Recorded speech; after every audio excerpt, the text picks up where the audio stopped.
Hello, dear friends. Before we begin, please write in the comments what country you're watching from. I'm very curious to know where my viewers are. Don't forget to like and subscribe to the channel so you won't miss new stories.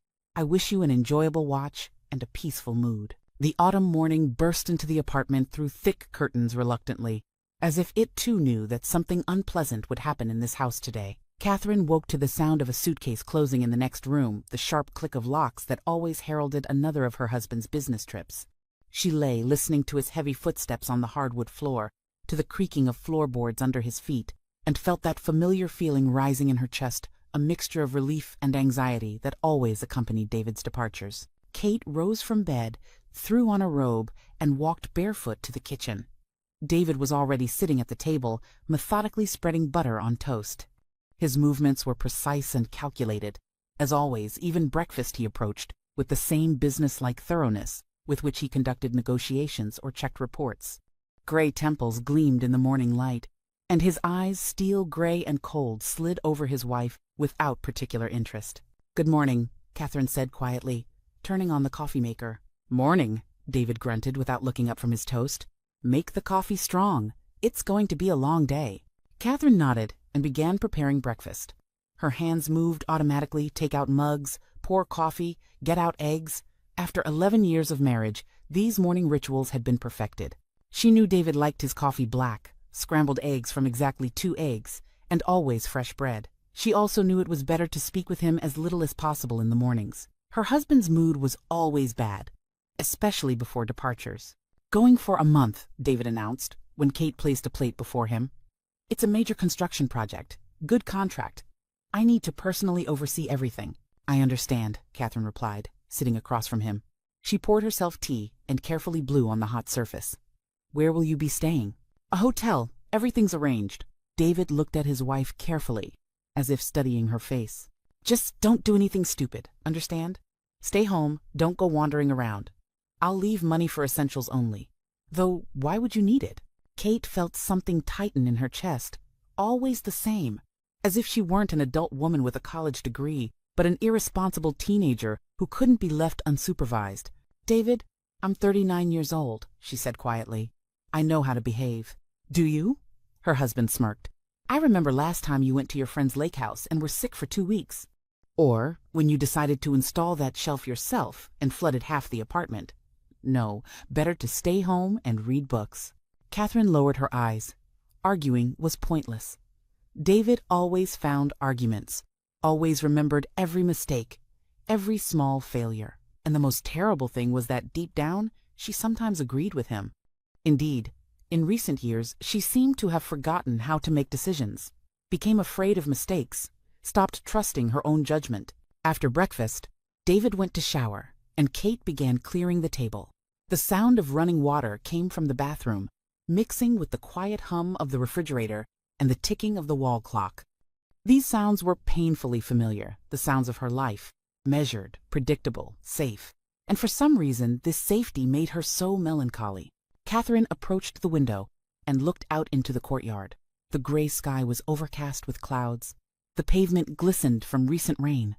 Rare pedestrians hurried along the sidewalks, clutching shopping bags and umbrellas. This year's autumn was rainy and damp. The trees in the courtyard had already shed almost all their leaves, and their black branches resembled bony fingers reaching toward the windows. "Kate!" David called from his office. "Come here." She wiped her hands on a kitchen towel and went to her husband. He stood near a massive safe that occupied almost a quarter of the wall in his office. The safe was David's particular pride, German-made, fireproof, with an electronic lock. It stored company documents, contracts, and cash.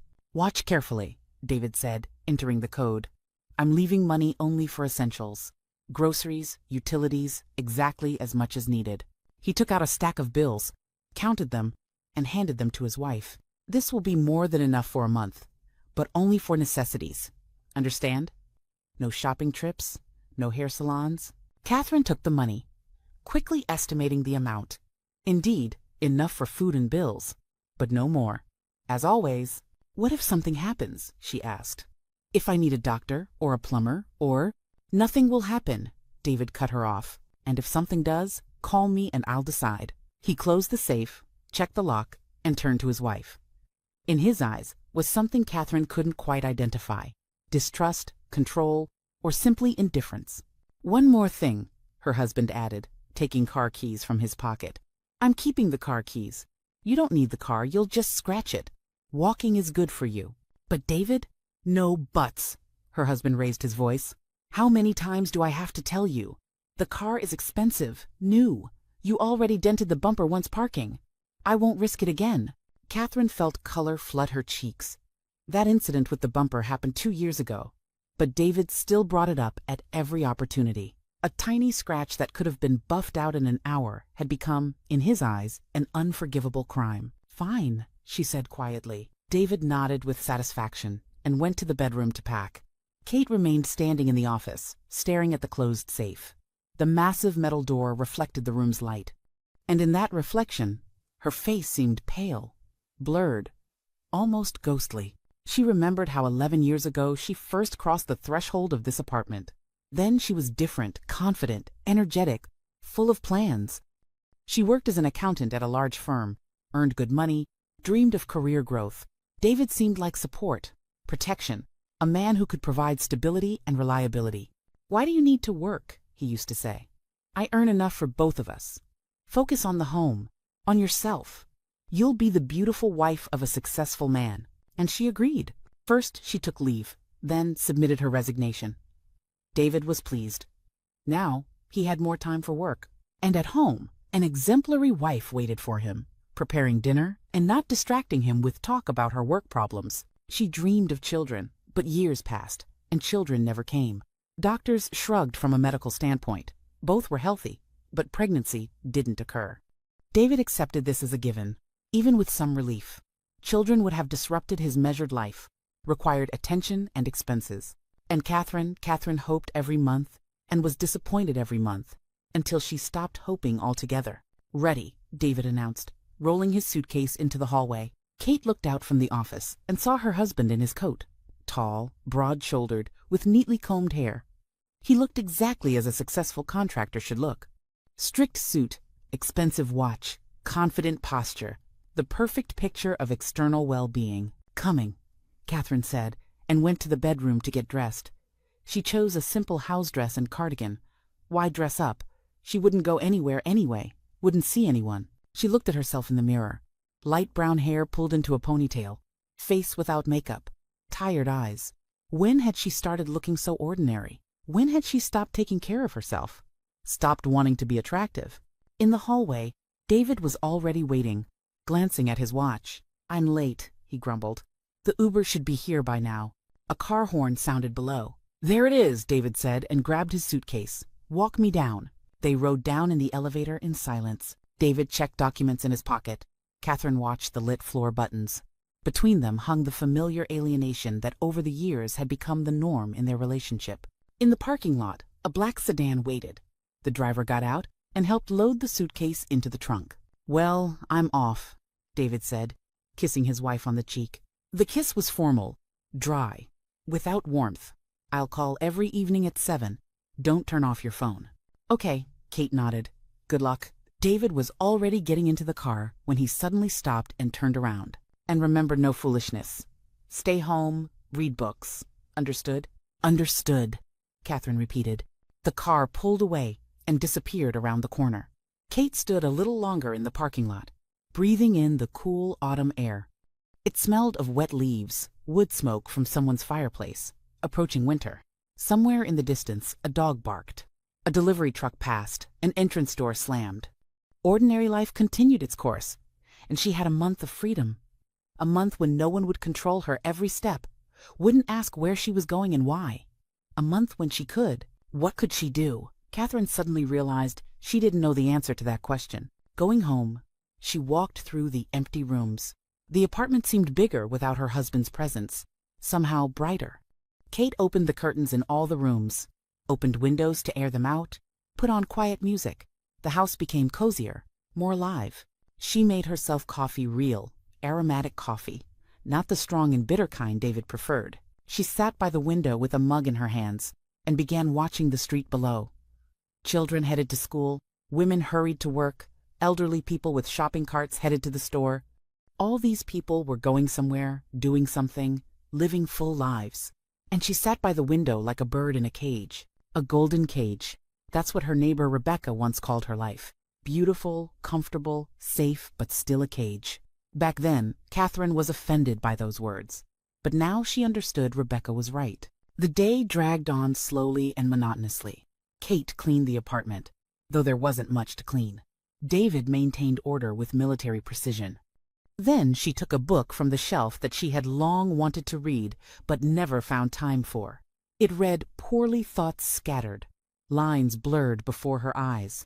By lunchtime, melancholy set in. Catherine made herself a light salad and ate it standing in the kitchen, looking out the window. Then she took out an album of old photographs from the cabinet and began leafing through them. Here she was at college, laughing, confident, with bright eyes. Here at her first job in a professional suit with a folder of documents in her hands. Here, meeting David, restaurant, candles, bouquet of roses. She looked so happy in those photos, so in love. And here was the wedding. White dress, veil, smiling guests. David beside her, young, handsome, successful. Everyone envied her then. Such a husband to find, her friend said. Smart, ambitious, he'll take care of you. Her mother's friends nodded approvingly. The last photos in the album were dated 3 years ago. A joint vacation at the beach. In the pictures, Catherine looked tired, confused. The smile was strained, eyes sad. Even then, something had begun breaking inside. But she didn't want to admit it to herself. Evening approached slowly. At 6 o'clock, Kate began preparing for her husband's call. She put on a nice dress, as if David could see her. She fixed her hair and even applied light makeup. Why? She didn't understand herself. At exactly 7, the phone rang. "Hello," Catherine answered. "It's me," came David's voice. "How are things? What did you do?" "Everything's fine. Cleaned, read, cooked." "What did you cook?" "Made salad and soup for tomorrow." "Good. Were you home?" "Yes, of course." "Good girl." Satisfaction sounded in David's voice. "I'm tired. Getting up early. I'll call tomorrow at the same time. Don't turn off your phone." "I won't. Good night." "Good night." Dial tone. The conversation was over. 5 minutes. That's exactly how long it took her husband to make sure his wife was behaving properly. Catherine hung up and went to the bedroom. The large bed seemed empty without David, but somehow sleeping alone was more pleasant. She could lie however she wanted. Turn on the reading lamp. Not worry about disturbing someone. She changed into pajamas and sat on the bed with a book. It read better now. The silence was calming. Her thoughts settled. The novel was about a woman who at 40 decided to radically change her life. She quit her soul-crushing job, left her controlling husband, moved to another city, and started everything from scratch. It sounds so simple, thought Catherine, turning pages. Just up and left. But in real life, outside the window, darkness fell completely. Streetlights came on below. In the windows of neighboring buildings, TV lights flickered. People were returning from work, families gathering for dinner, children doing homework. Normal, ordinary life, full of cares and concerns. Catherine set aside the book and approached the window. The street was quiet. Only a cat ran across the parking lot. Somewhere, music played, probably neighbors having a party. The sounds came muffled, but laughter, voices, joy could be heard in them. When had she last truly laughed from the heart? Catherine tried to remember and couldn't. She smiled politely, out of habit, but laughed. She returned to the bed and suddenly noticed that something was sticking out of the pocket of David's jacket, hanging on the chair. Catherine came closer and carefully took it out. A business card. Elegant, expensive. Mitchell and Associates Law Firm, she read. Family law, asset division, divorce. On the back of the card, in David's handwriting, was written, Consultation Tuesday. 4 days ago. Catherine felt blood drain from her face. Her hands trembled. The card fell to the floor. What did this mean? Why had her husband consulted with divorce lawyers? Why did he hide it from her? Thoughts spun in her head like autumn leaves in the wind. David wants a divorce, but why? What had she done wrong? Or was there someone else? Another woman, young, beautiful, unburdened by complexes and fears. Catherine picked up the card with trembling fingers and read it again. Maybe she misunderstood something?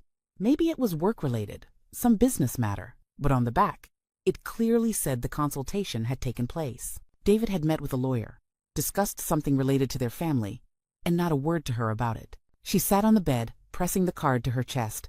Her heart pounded so hard it seemed audible throughout the apartment. What should she do now? Call her husband and ask directly? But he was on a business trip, tired, getting up early. And besides, what if he got angry? What if he said she was snooping through his things, violating boundaries? What if she said nothing, pretended she saw nothing, knew nothing, waited for him to tell her himself? Catherine lay on the bed without letting go of the card. Her head spun, thoughts tangled. She wanted to cry, but tears wouldn't come. She wanted to scream, but her throat felt gripped in a vice. The clock on the nightstand showed past midnight, but sleep wouldn't come. Catherine lay in the darkness, trying to understand what was happening with her life. Just this morning, everything had been clear and predictable. Her husband left on a business trip. She would stay home for a month, read books, and wait for his return. Boring, but calm. And now, an abyss had suddenly opened beneath her feet. It turned out that while she dutifully played the role of domestic pet, her husband was making plans in which she either didn't figure or didn't figure the way she wanted. Outside, rain began to fall. Rare drops tapped on the glass like fingers of an invisible visitor. Catherine got up and approached the window. The street was dark, only streetlights created yellow pools of light on the wet pavement. What now? She thought, looking into the night. For the first time in many years, Catherine understood that her calm, measured life hung by a thread, and that thread could break at any moment. The business card lay on the nightstand, and it seemed to emanate a threat, a small piece of cardstock that could change everything, or had already changed it. Only she didn't know yet. Catherine returned to bed and pulled the blanket over her head. Tomorrow she would definitely figure something out. Tomorrow she would find a way to learn the truth. But for now, she needed to sleep, gather strength for what awaited her. But sleep never came. All night she lay with open eyes, listening to the rain and thinking about how to live in a world that had suddenly become completely different. The morning of the second day without her husband began for Catherine with a cup of coffee and heavy thoughts. She sat in the kitchen, slowly stirring her aromatic drink with a spoon, reading and rereading the ominous business card from the law firm. In daylight, the inscription didn't become less threatening. On the contrary, each word cut into her consciousness like a hammer blow. The phone rang sharply, making Kate jump and spill coffee on the table. "Catherine, it's Rebecca," came the familiar voice of her neighbor. "Can I come over for a minute? Want to borrow some sugar?" "Of course, come in," Kate answered, quickly hiding the card in her robe pocket. A few minutes later, there was a knock at the door. Rebecca appeared on the threshold with an empty sugar bowl in her hands and a knowing smile on her face. Tall, athletic, with a pixie cut and lively hazel eyes, she always radiated energy and self-confidence. After her divorce 3 years ago, Rebecca raised 2 kids alone and worked as a sales manager at a tech company. "To be honest, I don't really need sugar," she admitted, settling at the kitchen table. "I just saw your husband leave yesterday and thought, maybe my neighbor could use some company." Catherine poured Rebecca coffee and sat across from her. There had always been friendly neighborly relations between the women, but close friendship hadn't developed. David didn't approve of his wife communicating with the divorced neighbor, believing Rebecca could put ideas in Kate's head. "You're right," Catherine agreed. "The house feels empty without him. I'm the opposite." Rebecca laughed. "After the divorce, I realized what freedom really means. Doing what you want, when you want. No one asking where you're going, why, who you're meeting." Kate felt something painfully tighten in her chest. Rebecca was talking about exactly what she lacked in her own life, freedom of choice. "But it must be hard alone," she objected. "Especially with kids." "Hard, I won't argue," Rebecca nodded. "But you know what's most interesting? When I lived with my husband, I thought without him I'd fall apart. But it turned out I could not only survive but thrive. I work, raise the kids, fix things around the apartment myself, and feel alive, you know?" Catherine was silent, thinking about her neighbor's words. One thought kept spinning in her head. What if David really is filing for divorce? What will happen to me? 11 years without work, without professional connections, and without confidence in my own abilities. "Rebecca," she said cautiously, "how did you, decide on divorce? Weren't you scared?" Rebecca looked at her neighbor attentively. Understanding flickered in her gaze. "I was terrified," she admitted. But it was even scarier to imagine living that way until the end of my days. You see, there's a moment when you realize either you start really living or you remain a shadow of yourself. How did you find work? Kate asked. After such a long break. Had to start from scratch. Rebecca sighed. First went to the Workforce Development Center, then searched through connections. At first it was hard, skills were rusty, confidence zero, but gradually got into it. Catherine listened with bated breath. Rebecca's story sounded like a tale of courage that she herself so lacked. How did the kids take it? Hard at first, Rebecca answered honestly, especially my oldest. But then they saw that Mom became calmer, more confident. Kids feel everything. If parents are unhappy, they suffer too. The conversation continued for another half hour. Rebecca talked about her new life with such enthusiasm that Catherine felt something like envy. When the neighbor left, taking the promised sugar, Kate sat in the kitchen for a long time, thinking about what she had heard. What if I try? A daring thought flashed through her head. What if I at least find out what job opportunities exist now? Catherine stood and resolutely went to the bedroom. She took out her only professional outfit from the closet, navy blue, conservative, which she hadn't worn in 3 years. The fabric was slightly worn at the elbows, but overall the suit looked decent. After changing, she looked at herself in the mirror. The reflection surprised her. In the business suit, she looked completely different, more confident somehow. Catherine applied makeup, neatly styled her hair, and took out an old leather portfolio from the closet. Outside, fine rain drizzled. Kate put on a raincoat and left the house. Taking the bus after such a long break felt strange. She had grown unaccustomed to the crowds, to the smell of wet clothes, to fumbling for change for fare. The Career Center was located in a nondescript office building downtown. Fluorescent lit hallways, the smell of coffee and copy paper. The line to see a counselor moved slowly. People of various ages stood ahead. Most looked tired and resigned. Next, called a middle-aged woman from Office 12. Catherine entered and sat at the desk across from the counselor. She turned out to be quite pleasant, round-faced with kind eyes behind glasses. Patricia Morgan, she introduced herself. What brings you in today? I'm looking for work, Catherine said, feeling her voice treacherously tremble. Bachelor's degree in accounting, work experience, but an 11-year gap. I see. Patricia nodded sympathetically. Family? Kids? Family. No kids. What kind of work are you considering? Full-time? Part-time? Catherine was confused. She hadn't thought about these details.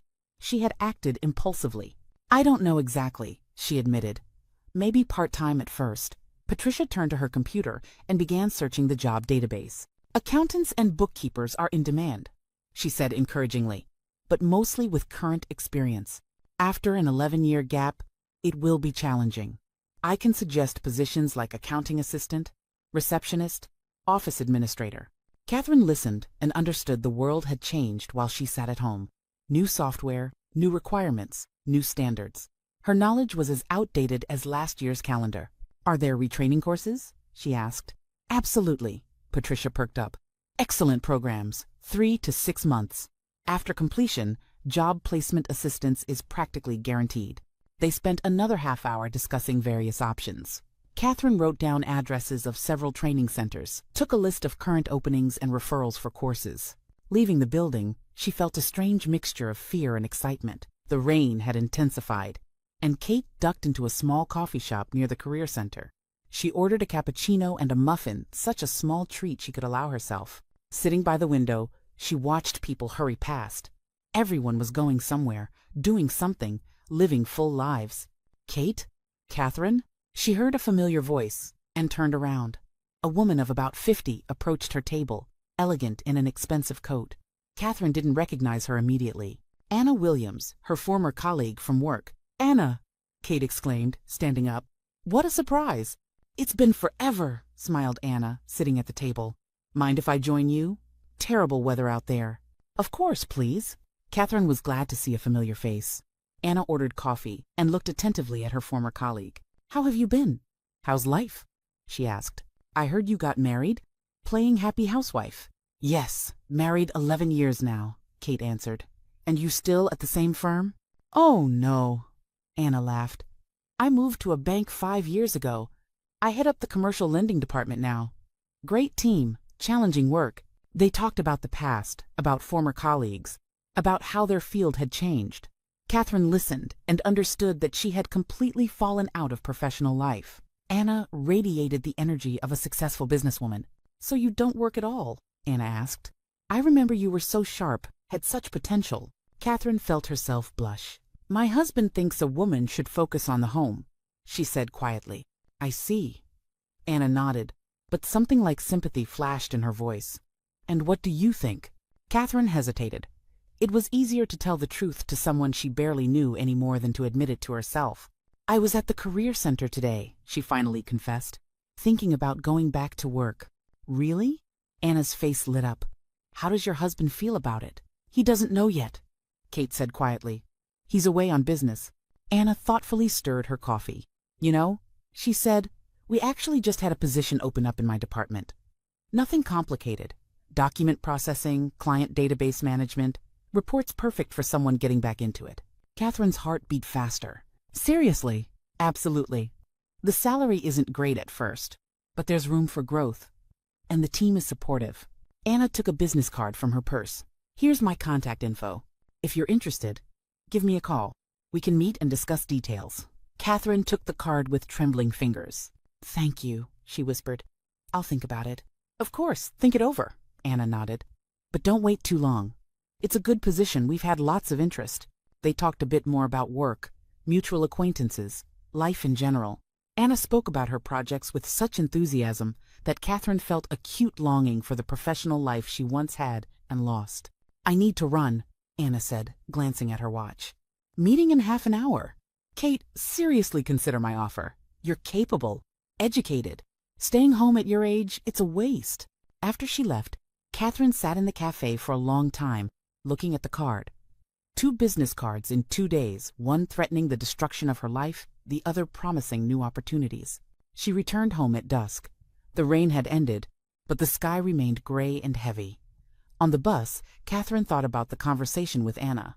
Work when had she last used that word in relation to herself? Home was quiet and empty. Kate prepared dinner, though she wasn't hungry. She sat in front of the TV, but the shows didn't engage her. Her thoughts kept returning to the job offer, again and again. What if she thought, what if I try? At least go to an interview, see what it's like. At 7 in the evening, the phone rang. "David, as promised." "Hello," Catherine answered, trying to speak normally. "Hi, how are things? What did you do today?" Kate hesitated for a second. "Tell the truth or lie, as always." "Read," she said. "Went to the grocery store." "Which store?" "The supermarket. We were out of bread." "I see. How's the money? Not spending too much?" "No, only on necessities." "Good. Things are going well here, but I'll have to stay longer, possibly another week." Catherine felt strange relief. More time, more opportunity to figure herself out. "I understand," she said. "Okay, I'm exhausted. Talk tomorrow. Good night." After the conversation, Catherine sat at the kitchen table and took out both business cards, the law firm and the bank. 2 roads, 2 possible futures. One leading into the unknown through the pain of divorce, the other to independence through work. Maybe they're connected, she suddenly thought. Maybe David feels that I've changed, that I don't want to be a submissive housewife anymore. But she hadn't changed anything yet. Only thought about it, only went to the career center. Or do thoughts also have power? Catherine stood and approached the window. Streetlights came on below. Shadows of people flickered in apartment windows. Somewhere dinner was being prepared. Somewhere kids were being helped with homework.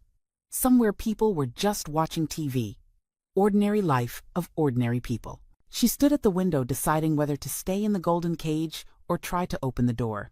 Scary, but even scarier to imagine that in 10 years nothing will have changed. Catherine returned to the table and read both cards carefully once more. Tomorrow, she would definitely call Anna, at least find out the details. It didn't mean she'd accept the job. Just information. Yes, tomorrow she'd definitely call. But for now, she needed to go to bed and try not to think about how her life stood on the threshold of big changes. And these changes could turn out to be either salvation or catastrophe. But somehow, catastrophe seemed less frightening than eternal stagnation, waiting for her husband's decisions about her own fate. The 8th day without David began for Catherine with an alarming call at 6:30 in the morning. She had been sleeping soundly for the first time in a week. Yesterday's conversation with Anna seemed to have untied some internal knot, and her dreams were bright, full of hope. The sharp ring of the phone tore her from sleep, making her bolt upright in bed. "Hello," she croaked, not yet fully awake. "Kate, it's me," came David's voice, and there was tension in it. "Listen, I need to come home urgently. Forgot some critical documents in the safe." Catherine was instantly awake. Her heart pounded like a trapped bird. "When?" she asked, trying to speak calmly. "Flying back this morning. We'll be home by noon. Just for one day, heading out again tomorrow." "Okay," Catherine said. "Though there was little good in this. I'll make your favorite meal. Don't fuss. I'll just grab the documents and head back out." After David hung up, Kate sat on the bed for a long time, trying to cope with panic. Yesterday's meeting with Anna, the bank card in her purse, retraining course brochures on the table, all of this needed to be immediately removed, hidden, traces erased. Otherwise, David would instantly realize that his wife hadn't just been sitting at home reading books. "Why am I so afraid?" she thought, hurriedly getting dressed. "I haven't done anything wrong, just looked into employment opportunities." But fear was stronger than logic. 11 years of life with David had taught her that any independence was punishable. Her husband didn't tolerate when she made decisions without his knowledge, even the smallest ones. What could she say about such a serious step as looking for work? Catherine rushed around the apartment, removing all traces of yesterday's trip to the career center. The brochures went into the recycling bin.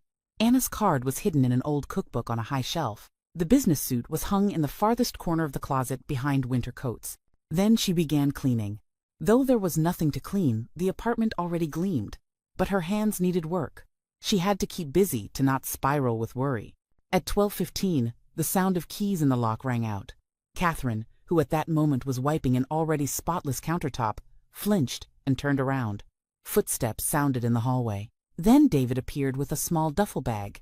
"Hi," he said, giving his wife a cursory once-over. "Hi," Kate answered, approaching him. "How was the flight?" "Fine." David set down the bag and walked into the living room. His gaze swept the space, as if searching for something amiss. Catherine followed her husband with her eyes, feeling tension mount with each second. David looked exhausted, shirt wrinkled, tie loosened, dark circles under his eyes. But in his bearing was alertness, like a guard dog that had caught an unfamiliar scent. "Are the documents in the safe?" he asked, heading toward his office. "I don't know," Catherine answered honestly. "I haven't looked in the safe." David shot her a quick glance, suspicion flickering across his face. "Right," he said. "Sorry. Very tired." He disappeared into the office, and soon the sounds of the safe opening could be heard. Catherine went to the kitchen and began preparing lunch. Her hands trembled. The knife slipped. The vegetables cut unevenly. She nicked her finger but barely felt it. All her attention was focused on sounds from the office. "Kate!" David called out. "Come here." She wiped her hands on a towel and went to her husband. He stood by the open safe with a file folder in his hands, but a strange expression crossed his face. "You didn't touch anything in here?" he asked. "No, of course not." "Then what's this?" "The documents aren't arranged the way I left them." David looked at his wife intently. "The order is different." Catherine felt her blood run cold. Had she disturbed something when she found the lawyer's card? "Maybe you just forgot how you organized them," she suggested. "You were rushing before you left." "Maybe," David agreed, but distrust remained in his voice. Strange, though. He closed the safe and turned to his wife. "What have you been doing all this time?" he asked. "Tell me in detail." Catherine sat in a chair, trying to appear calm. "Reading mostly, cleaning, cooking. Saw Rebecca a couple times. She came by to borrow things." "Rebecca?" David's jaw tightened. "She came often?" "Twice, maybe. Just chatted about nothing important." "About what exactly?" Catherine felt the trap tightening around her. David was interrogating her with the precision of a detective. Nothing special. Weather, her kids, girl talk. "I see." David was silent, processing her answer. "What else?" "Walked to the store for groceries. Went to the pharmacy for headache medicine." "What medicine?" "Just ibuprofen, we ran out." David nodded.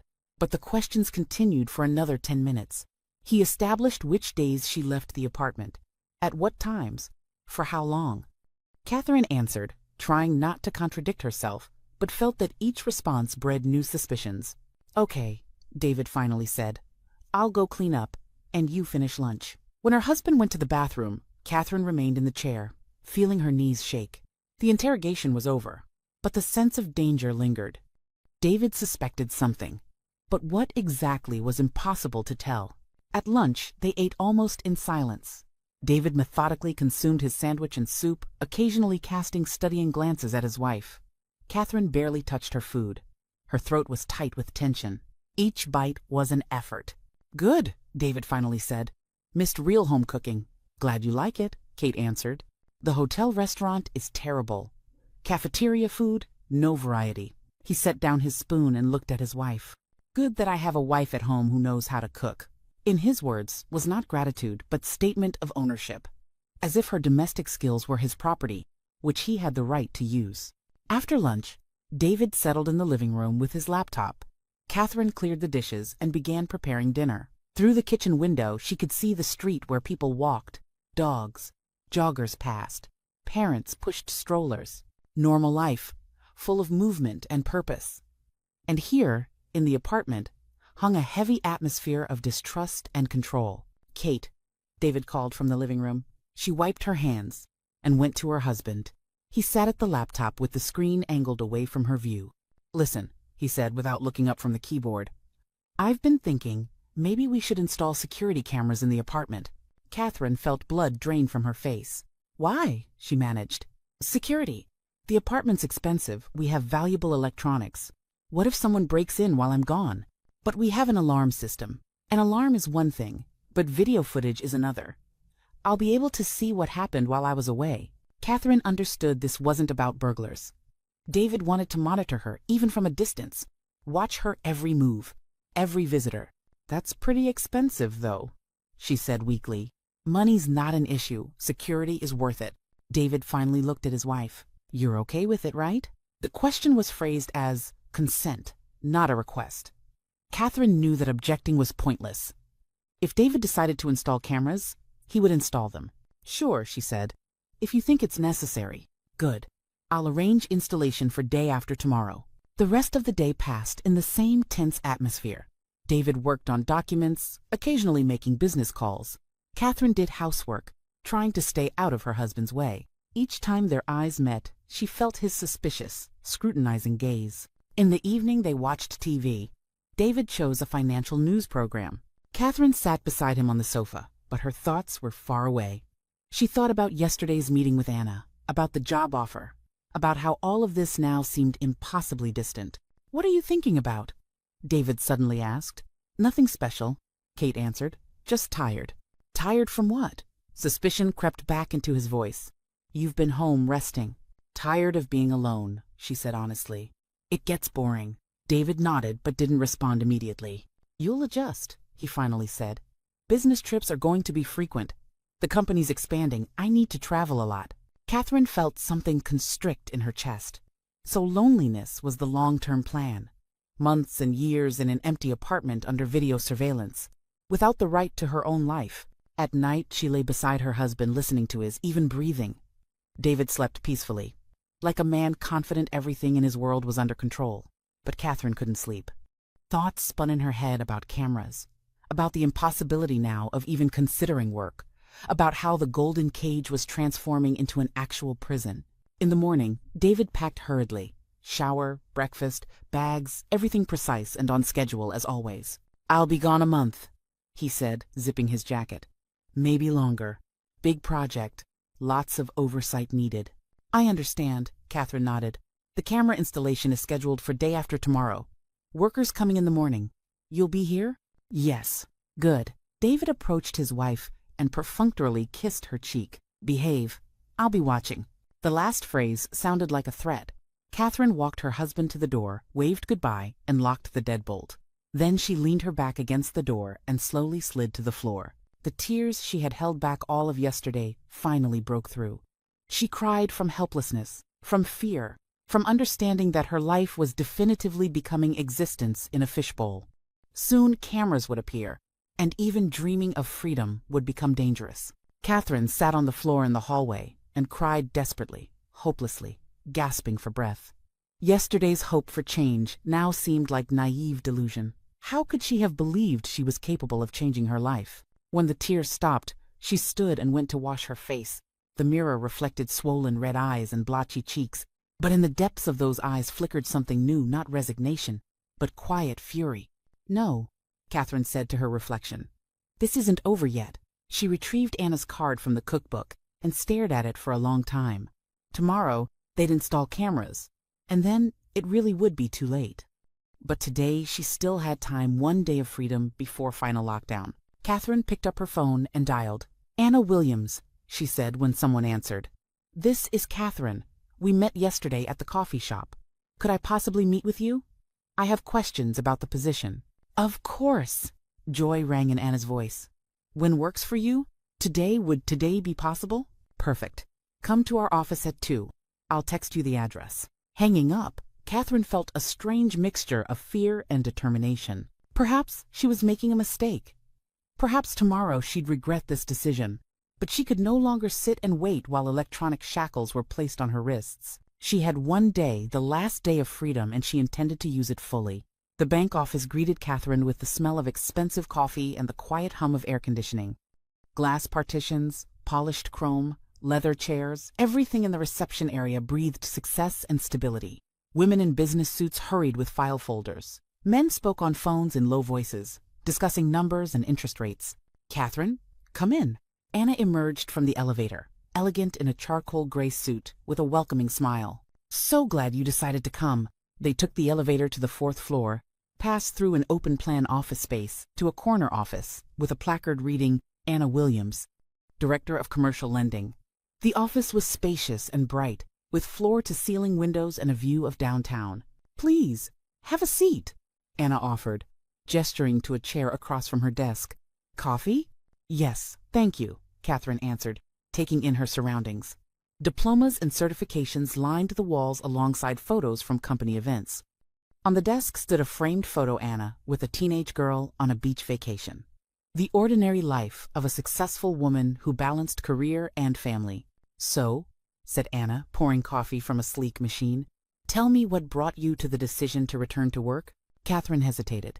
To tell the whole truth, that her husband was planning to install surveillance cameras, that she'd found a divorce lawyer's card in his pocket, felt too personal for a first professional meeting. "I realized I miss working," she said carefully. "The house feels empty. I want to contribute something meaningful, do more than just household tasks." "I understand completely," Anna nodded.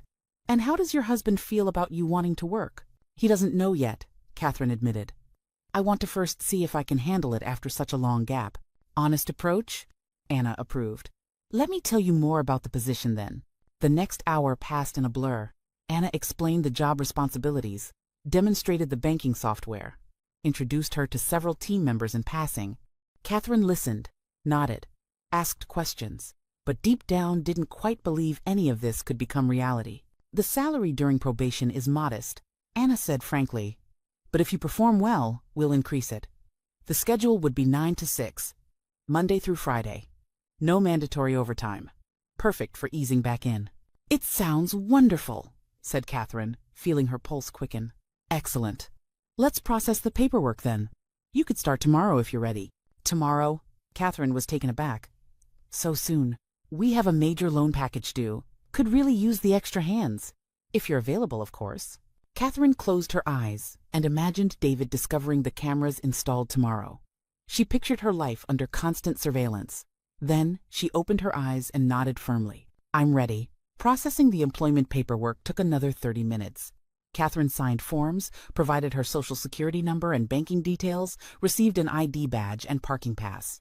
Everything happened efficiently, professionally, without ceremony. "Tomorrow at 9, then," said Anna, walking Catherine to the elevator. "You'll meet the full team, and we'll go over your first assignment." "Thank you so much," Catherine said. "I really appreciate this opportunity." "Thank me after you've proven yourself." Anna smiled. "Now go home and get a good night's rest." Leaving the bank building, Catherine felt like she was dreaming. In her purse sat an ID badge with her photo and the title Lending Associate. Could this actually be happening? Would she really come here tomorrow morning as an employee? Outside, the drizzle had stopped, and watery sunshine broke through the clouds. Kate walked to the bus stop, thinking how everything had shifted in one day. Just this morning, she'd been simply David's wife, a housewife without autonomy. and now a working woman with her own income and possibilities. At home, she changed into casual clothes, hid the badge in the same cookbook where Anna's card had been. Then she sat at the kitchen table with tea and tried to formulate a plan. How could she balance work with David's expectation that she stay home? How would she explain daily absences? The cameras she remembered with a sinking feeling. They were scheduled for installation tomorrow. She needed to act fast. Catherine grabbed her phone and called the security company. "Hello," she said politely when someone answered. "My husband arranged for camera installation tomorrow at our apartment. Is it possible to postpone to the day after tomorrow? I have an urgent appointment I can't reschedule." "No problem, ma'am," the scheduler replied. "We can move you to Thursday. I'll update the order." 1 day's reprieve. Better than nothing. During that time, Catherine hoped to figure out something more permanent. That evening, David called right on schedule. Catherine answered, working to keep her voice steady.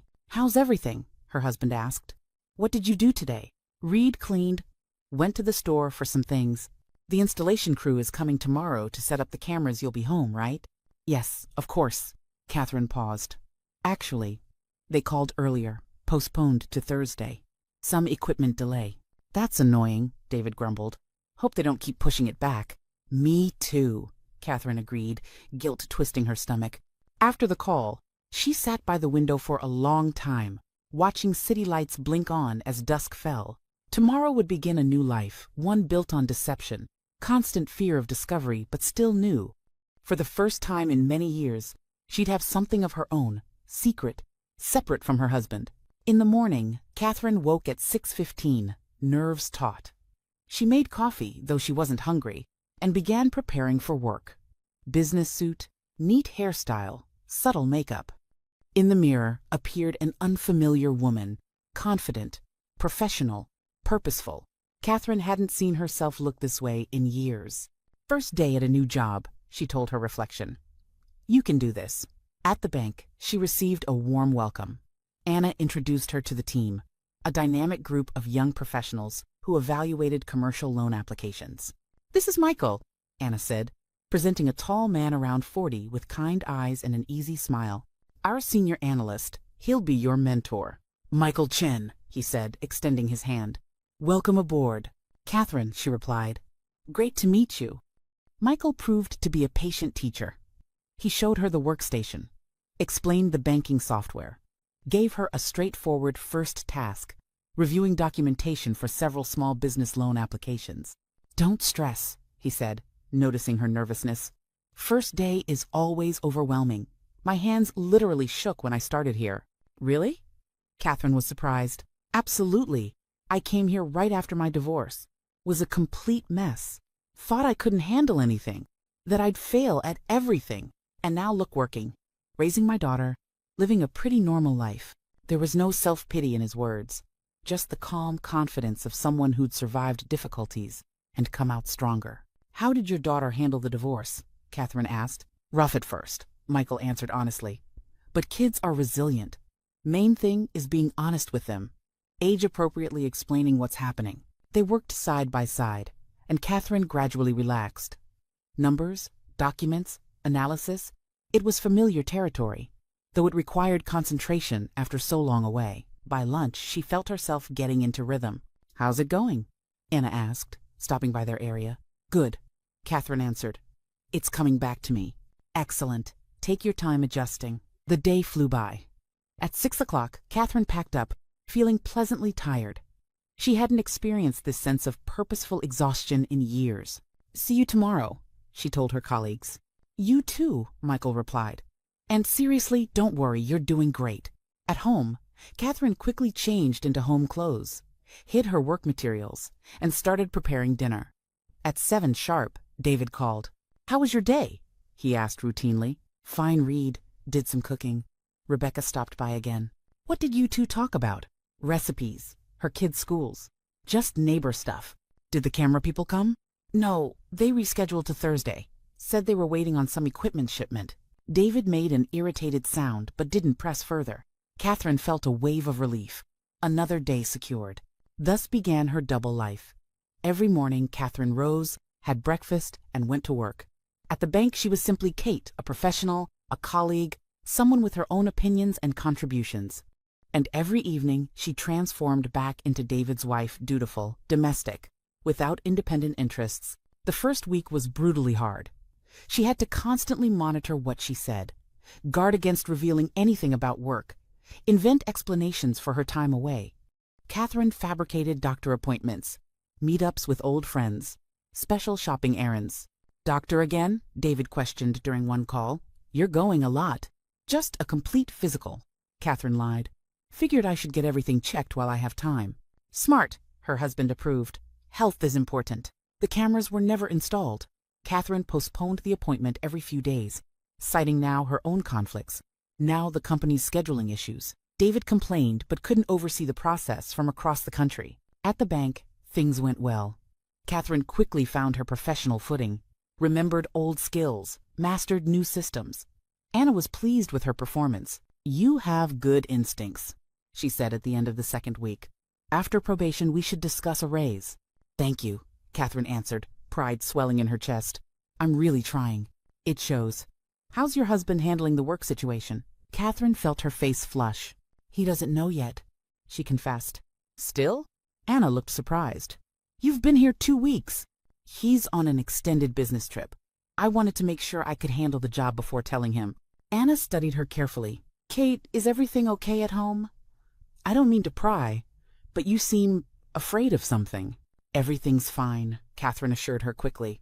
"I just want it to be the right moment." But she knew it wasn't about timing, it was deception. And the longer this double life continued, the harder explaining the truth would become. Michael turned out to be not just a good mentor, but an easy conversationalist. During lunch breaks, they often discussed work, books, life. He'd been divorced 3 years, raised a preteen daughter, lived a quiet but contented life. "Are you married?" he asked one day over coffee in the break room. "Yes," Catherine answered. 11 years. "Kids?" "No." She paused. "It didn't work out." "I'm sorry," Michael said simply. Then, after a moment, "How does your husband feel about you working?" Catherine lied again, the words bitter on her tongue. "He was hesitant at first, but he's adjusting." "That's good. Without family support, working is so much harder." Every such conversation reminded Catherine how far her reality was from normal. She'd grown accustomed to constant tension, to tracking what she'd told whom, to perpetual fear of exposure. But despite the difficulties, work gave her what she'd been denied for years, a sense of her own value. She was needed. Her opinions mattered. Her efforts produced results. At the end of the 3rd week, Catherine received her first paycheck. Small, but earned through her own work. She stared at the direct deposit notification on her phone, barely believing it. For 11 years, she'd had no independent income, depended on David for everything. "Congrats on the first paycheck," Michael said, noticing her expression. "How will you celebrate?" "I don't know," Catherine admitted. "Maybe just buy something nice for the apartment." "No way," Michael objected. "First, paycheck has to be spent on yourself. It's tradition." Catherine thought about what she might buy for herself. In recent years, she'd forgotten how to even want things. That evening, walking home from the bus stop, she ducked into a bookstore and bought 3 novels she'd been wanting to read. Then she went to a cafe and ordered a slice of chocolate cake with her cappuccino simply because she wanted to. Sitting by the cafe window with a book in her hands, Catherine felt something like happiness, small, tentative, but real. She had work, colleagues, her own money. She had a secret that made life interesting. But deep down she knew this couldn't last forever. Eventually the truth would surface, and she'd have to choose between the safety of her old life and the uncertainty of something new. Catherine was returning from work in high spirits. Anna had praised her work on a complex loan file, and Michael had invited the whole team to celebrate finishing their quarterly review at a neighborhood bistro tomorrow evening. The autumn evening was surprisingly mild. Fallen leaves crunched pleasantly underfoot, and for the first time in years, Catherine felt genuinely alive. Riding up in the elevator, she reflected on how much she'd changed in 3 weeks. There was confidence in her bearing, in her voice, in her capabilities. Colleagues respected her input. Management valued her contributions. She was Catherine again, not just David's wife. The key turned smoothly in the lock, but the moment Catherine stepped inside, something felt wrong. In the entryway sat men's shoes, familiar, expensive, polished to a mirror shine. Her heart dropped. David was home. A full week early. Kate, his voice came from the living room. That you? Yes, she managed, trying to sound normal. Hi. I wasn't expecting you so early. David appeared in the doorway, tall, solid, in khakis and a polo shirt. His face showed exhaustion, but his eyes were sharp and assessing. Project wrapped up ahead of schedule, he said. Resolved everything faster than anticipated. Thought I'd surprise you. Catherine removed her coat with shaking hands. In her bag was her work ID badge. It needed to be hidden immediately. What a nice surprise, she said, approaching her husband and kissing his cheek. I missed you. Missed you too, David replied, but his embrace felt mechanical. Where were you? Pretty late. At the store, Catherine improvised. Picking up special groceries for your homecoming. Then I stopped by Rebecca's stable. She needed help moving some furniture. I see, David nodded. Why's your bag so heavy? Catherine felt her mouth go dry. The bag contained work documents. Books, she said quickly. Stopped at the bookstore. Show me. It wasn't a request. Catherine opened her bag and pulled out the novels she'd actually purchased with her first paycheck.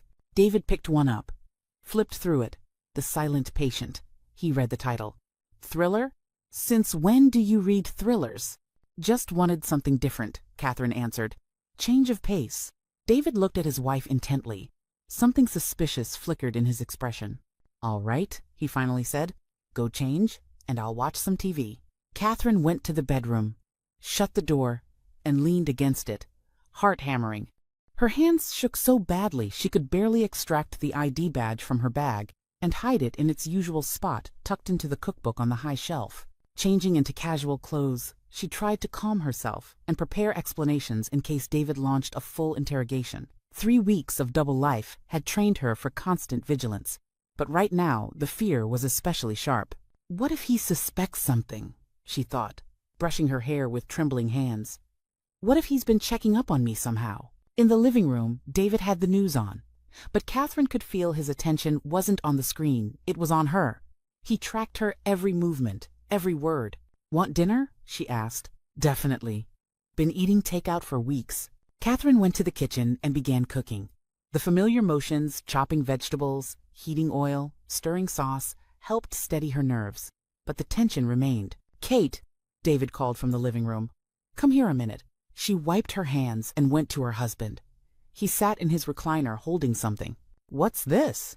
David asked, displaying her work ID badge. Catherine felt the blood drain from her face.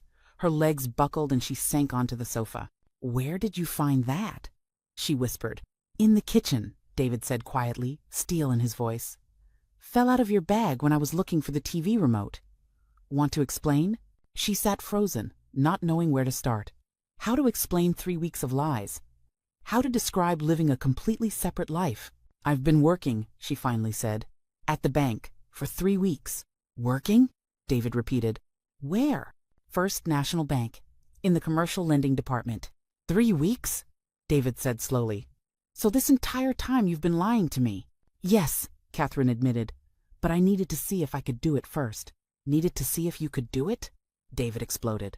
Do you understand what you've done? You lied to me every single day, every evening when I called. Catherine flinched at his volume but held her ground. I was afraid you'd forbid it, she said quietly. Of course I would have forbidden it. David stood and began pacing. Why do you need work? We have plenty of money. The apartment's paid for. What are you missing? Freedom, Catherine answered, surprised by the steadiness in her voice. The right to make decisions about my own life. Freedom? David stopped and stared at her. What freedom? You're free to do whatever you want, within reason. Within limits, you set, Catherine countered. I can't work, can't drive the car, can't manage money. I'm like a bird in a cage. A bird in a cage? David scoffed. You have everything a woman could want. Beautiful home, financial security, a husband who provides. And what do I have? Catherine interrupted, anger rising in her voice for the first time in years. I only have what you've allowed me to have. I can't even buy a book without accounting for it. David stopped pacing and studied his wife. She sat on the sofa, spine straight, eyes blazing with determination, nothing like the compliant housewife of recent years. So, you've been planning to leave me all this time? He asked more quietly. No, Catherine answered honestly. I just wanted to feel alive again. And I prevent you from feeling alive? Catherine chose her words carefully. You control me, she said. My every step, every decision, as if I'm not a capable adult, but an irresponsible child. I'm protecting you. No, you're controlling me. There's a huge difference. David sat in the chair across from his wife, confusion written across his face.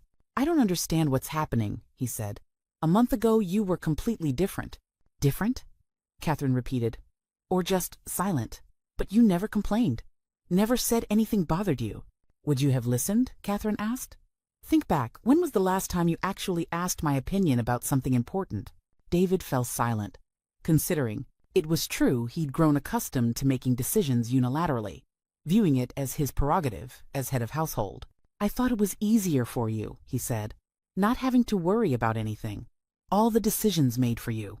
And I thought, if I was a perfect wife, you'd eventually respect me, Catherine answered. But that never happened. They sat across from each other in the living room, that once felt cozy but now seemed like a courtroom. Outside, dusk was gathering. Streetlights flickered on, but neither thought to turn on a lamp. Kate, David said after a long silence. What about the lawyer? What do you mean? You found that business card in my jacket pocket. Family law, divorce. Don't think I didn't notice it had been moved. Catherine felt her heart skip a beat. I found it, she admitted. I thought you were planning to divorce me. Did you want me to? I don't know, Catherine answered honestly. I was terrified. If you'd actually filed for divorce, I wouldn't have known what to do. David stood and walked to the window, staring out at the darkening street. I wasn't planning to divorce you, he said without turning. That card was for business. The company has serious problems. I needed legal advice about restructuring some assets, protecting personal property from potential business liabilities. Had to document our marital status, the property arrangements. What problems? Catherine asked. Financial trouble? Major financial trouble, David sighed. 2 big contracts fell through. One client declared bankruptcy without paying us. I had to take out personal loans to cover payroll. Catherine absorbed this information in silence. Why didn't you tell me? She asked. Why worry you? David turned around. You couldn't help anyway. Couldn't I? Catherine stood from the sofa. If you'd told me about the problems earlier, I could have gotten a job, contributed to our household. A wife shouldn't have to support the family, David said stubbornly. And a husband shouldn't keep his wife in the dark about their life together? Catherine shot back. Are we partners or opponents? David returned to his chair, suddenly looking older and more tired. I just wanted to protect you, he said quietly. I've spent my whole life trying to give you a good life. But you protected me from living, Catherine replied. I don't want to be protected, I want to participate. They sat in silence again. From the kitchen came the smell of something burning dinner, forgotten. I should check that, Catherine said, starting to rise. Wait! David stopped her. Tell me honestly, do you want a divorce? Catherine paused. A month ago, she would have automatically said no. I want you to treat me as an equal, she said. I want us to be partners, not boss and subordinate. What if I can't do that? David asked. What if it's too hard for me to change? Then we'll try together, Catherine answered. But if you keep trying to control me, she didn't finish. But David understood. So you're going to keep working? He asked. Yes. That's not negotiable. Fine, David said, surprising her. If it matters that much to you, fine. Just tell me the details where exactly, what you do, what they pay. Catherine looked at her husband in disbelief. You're serious? I'm serious. And given our financial situation, your income will actually help. They went to the kitchen. Catherine rescued what she could of dinner and started fresh. David sat at the table listening as she described the bank, her colleagues, her early successes. Anna says I have real potential, Catherine said, dicing an onion. Might even be a promotion in 6 months. I see, David nodded. And this boss of yours, Michael, was it? What's he like? Good manager, Catherine answered. Patient teacher. He's been through a rough time himself. Divorced, raising his daughter alone. Divorced, David repeated thoughtfully. David, if you're thinking there's something between us, you're wrong, Catherine said without looking up. We're just co-workers. I wasn't suggesting that, David said quickly. Just curious about the people you work with. Over dinner, they talked calmly, without accusations. David explained the company's troubles. Catherine shared her work plans. For the first time in years, they conversed as equals. You know, David said as they finished eating, Maybe I have been too protective. Maybe, Catherine agreed. And we're not installing those cameras, he added. That was a stupid idea. Thank you, Catherine said. I appreciate that. Will you keep working? Yes, it's important to me. Then let's make a deal, David proposed. You work, but you're honest with me about your plans. And I'll try to back off on the controlling. That's fair, Catherine nodded. That evening they sat on the sofa watching TV, not cuddled together as before, but side by side, each in their own space. Between them was a new distance, but it didn't feel hostile. Kate, David said suddenly. Yes?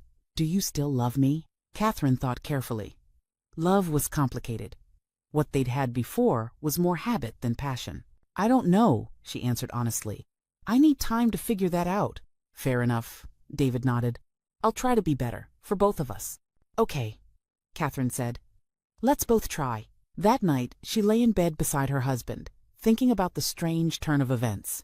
A month ago, her life had seemed hopelessly predictable. Now the future was uncertain, but that uncertainty didn't frighten her. She had work she valued, colleagues who respected her own money and autonomy, and she had a husband who might learn to see her as an equal partner. Tomorrow morning, she'd go to work openly, not in secret. She'd tell Anna that David knew and had accepted it. Maybe she'd even agree to join her colleagues at that bistro, simply because she could.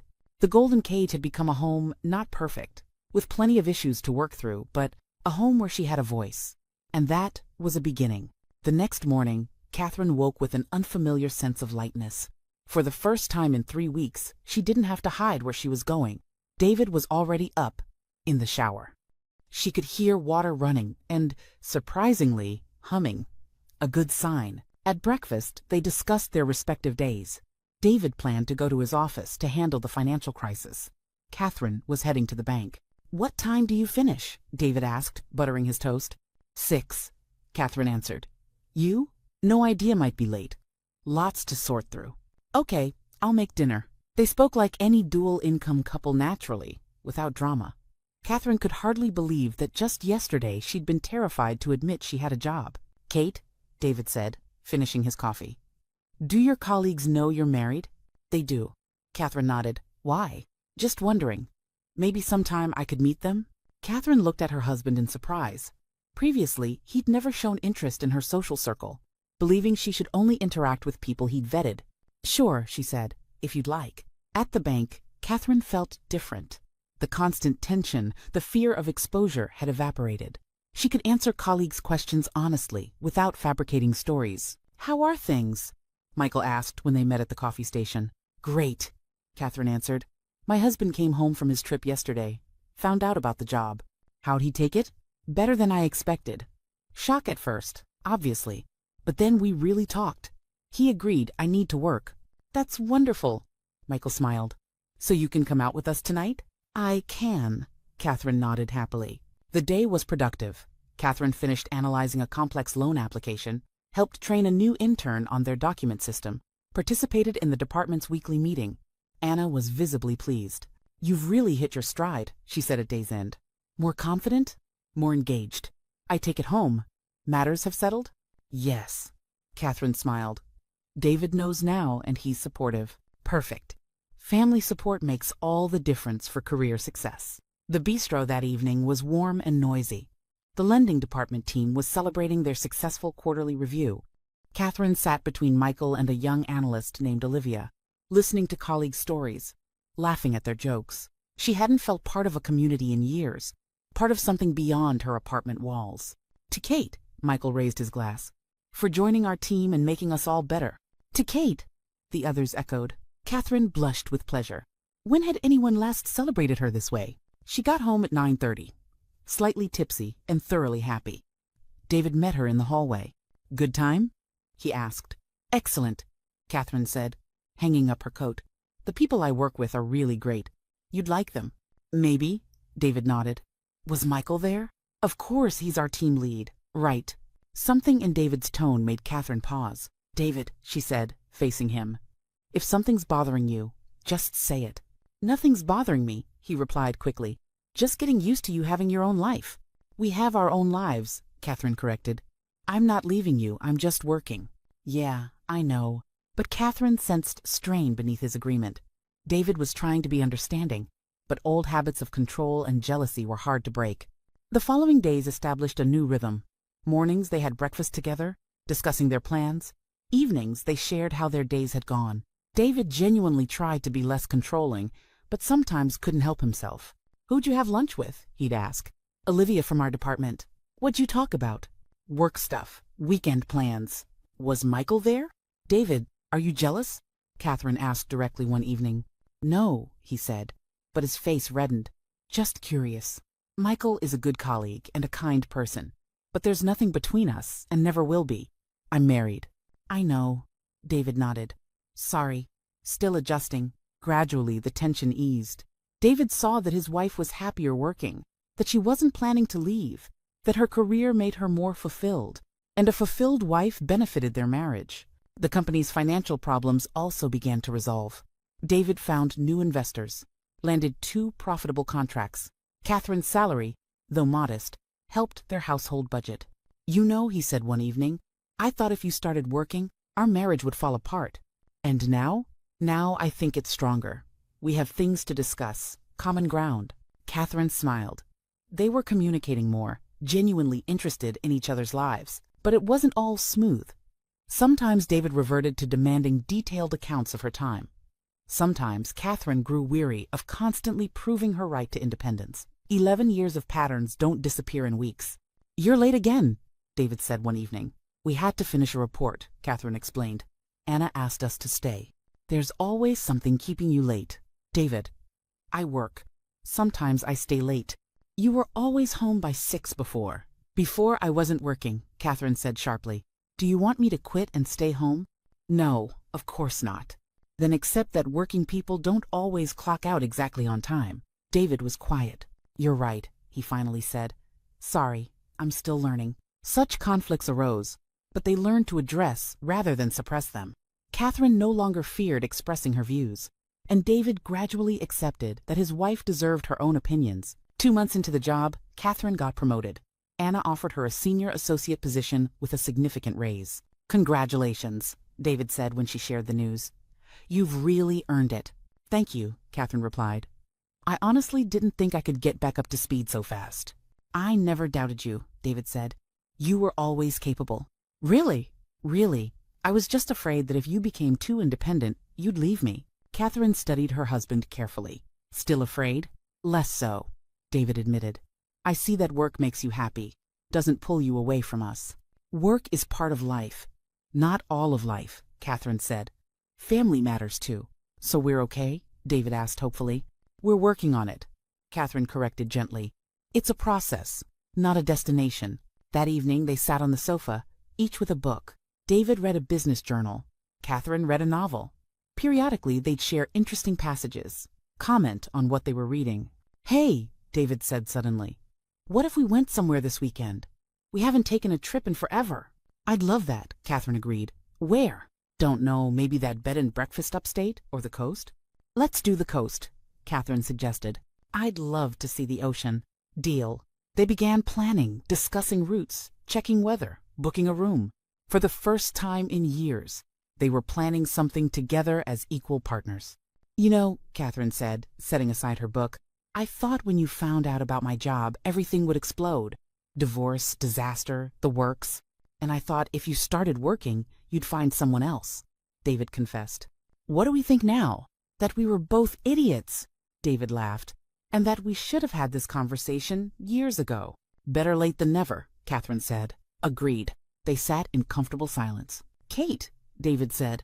"Yes? Do you forgive me for being so controlling?" Catherine thought about it. Forgiveness was complex. "I do," she said finally, "but only if it doesn't happen again." "It won't," David promised. "I've learned that control isn't love, it's fear." "Good that you've figured that out. Do you love me?" he asked, as he had weeks before. "Yes," Catherine answered, realizing it was true, "but differently than before." "How differently?" "Before, I loved you like someone who needed taking care of. Now, I love you as a partner." "I'll take it," David said simply. "We'll see how it goes." Catherine smiled. Outside rain began to fall, but inside the apartment was warm. Books lay open on the coffee table. Dinner simmered on the stove. Their bedroom waited down the hall. Ordinary married life, but now built on different foundations, on equality, respect, and honesty. Catherine knew there was still work ahead. Old habits die hard. Trust rebuilds slowly. But the crucial thing had happened. They'd stopped hiding from each other and started telling the truth. The golden cage had become a home not perfect, with plenty of challenges remaining, but a home where each could be themselves. And that was a foundation worth building on.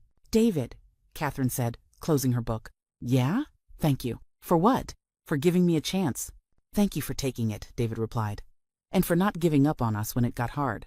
"I'm not going anywhere," Catherine said. "This is our home, our marriage. We'll figure it out together." "Together," David agreed. And for the first time in months, he pulled his wife close, not mechanically, but genuinely. Rain drummed against the windows, but they were warm and safe inside, in each other's arms, at the beginning of a new chapter in their shared story, a story they would write together from now on. Thank you for taking this journey with me. Remember, sometimes our darkest moments lead us toward our brightest light. Never lose hope, and never underestimate your own strength to change your circumstances.